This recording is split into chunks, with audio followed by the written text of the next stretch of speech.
Zia orphanage trust দুর্নীতি মামলায় ১০ বছরের সাজা থেকে বিএনপি চেয়ারপারসন খালেদা জিয়াকে খালাস দিয়েছেন আপিল বিভাগ।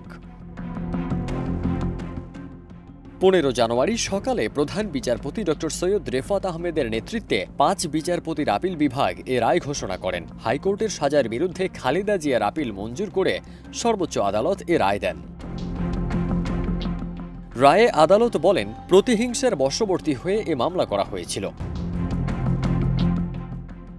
২০১৮ সালের ৮ ফেব্রুয়ারি জিয়া অরফানেজ ট্রাস্ট দুর্নীতির মামলায় জেলে যেতে হয় বেগম জিয়াকে। পরে নজিরবিহীনভাবে হাইকোর্টে এসে বিএনপি নেত্রীর সাজা বাড়ানো হয়। এ মামলায় ২ বছর ১ মাস ১৩ দিন জেল খাটেন বিএনপি চেয়ারপারসন। ফারদিন সানি, দেশ রূপান্তর।